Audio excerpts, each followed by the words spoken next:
everybody. I'm done sanding this off here. I'm going to use the follower here to just make sure that it's nice and smooth in there. You can just kind of go like that, make sure it's nice and smooth. So those shells are going to come right up through that and right into that mag extension. They're not going to have any problems. So, alright. Next thing we're going to do here, make sure we have as much of the shavings out as we possibly can. So, next we're actually going to wipe it down with some degreaser, and then we're going to put some bluing on it. So, alright, we're just using a regular shop degreaser here.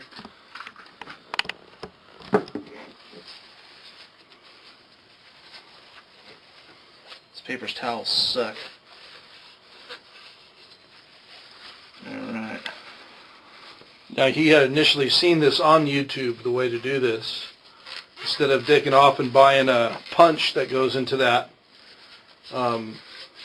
Yeah, I did my research before I decided to actually drill these out.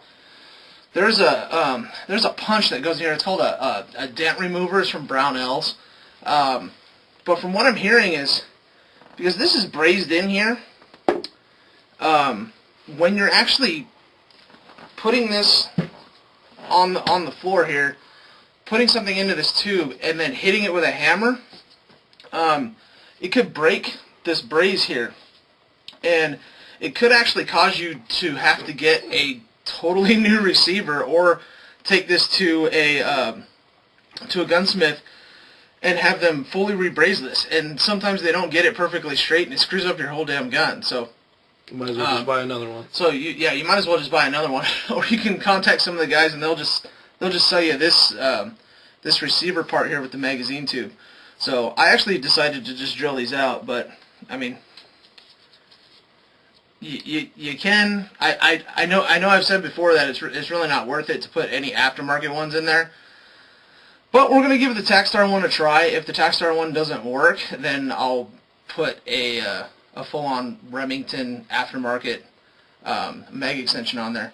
So, but as of right now, it seems to be working pretty well. And from what I've been checking out on it, it looks really good. So anyway, this is the bluing we're going to use, the Perma Blue from Birchwood Casey here. We picked this up at Cabela's. I think it was like $6 or $7. I'm going to just use this real fast. Just get a little swab here. The way you put that on is just kind of dab it on. Dab it on there, make sure you get those holes. Okay, and then you just kind of take it around the inside there. This stuff smells like ass though, I'm not going to lie to you. It stinks pretty bad. But I'm just going to blue the whole inside of this tube here. Make sure that anything gets protected. So, I'm going to do it again here.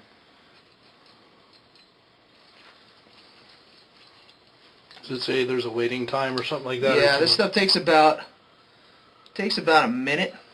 A minute or two here to fully settle up. And then after that, you can just kind of wipe it down. Make sure you get all the crap off of it. It says to wash it with water. I'm not real keen on putting water into my shotgun, so I'm just going to kind of wipe it down a little bit more. Would you talk about the extension? Instead of going with the 8, why'd you go with the 7? Well, I went with the 7 because I only have an 18-inch barrel. So I went with the 7 here. Now, the 8 is made for a 20-inch barrel. The 10 is made for, I think, a 26 to 28-inch barrel. This one's not going to stick out past my barrel here. It's going to make it look like the standard Remington factory extended mag. Now, the cool thing about this, I've been hearing some things, some problems online about this, of that it's pressed in, that this right here is pressed into this. I don't see that. This looks like a forged piece. It doesn't look like it's I mean, I don't think it's welded. It looks like it's just machined. It's just, they just have a big machined part, and they just, even inside here, I don't see anything that makes it look, you know, that makes it look like it's going to come apart. From what I'm hearing is, I don't know if this used to be a separate part that just kind of twisted on this or what, but from what I'm hearing from a couple of these guys is they didn't have the retaining clip on this thing, and their first shot, this whole piece came off. I don't see how that would happen. This is just one big solid piece, so hopefully it doesn't do that to me. Hopefully it doesn't break, but we're going to see. I mean, we're going to do a rage demo after I actually do this, so hopefully everything will go good. So the bluing should be all set up now, and I'm just going to take a piece of paper towel here. Just going to sit there and wipe it.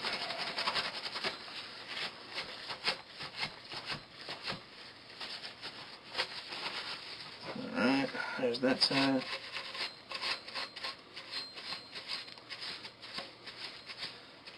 You can do this with a cloth too, but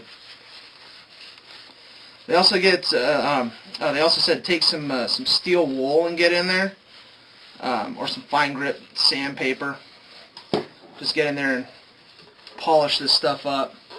So I'll probably do that at a later point, but not on this video. I don't have any steel wool hanging off my nuts right now, so I could probably use some pubic hair, but not going to. Let's put this sumbitch together. Alright, so there we go with that. I'm going to drop my follower in. Yep, and that goes right down there. Here's the spring that comes with it. From what I'm hearing, you can actually trim this spring back, and you can fit more than 2 rounds. I'm not going to at this point. I'm just going to drop it in, see what happens. So, if I can actually get the damn thing in the hole here. There's that. One big ass spring. That is one big ass spring. That is correct. That bad boy in there. Now I'll actually put the whole shotgun together here, but this should fit right on.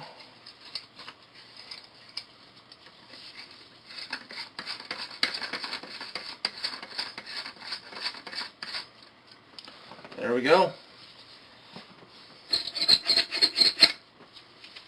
There we go. Nice. Alright, now I'm going to put the whole shotgun together here, and I have this Tackstar clamp that'll also clamp on there.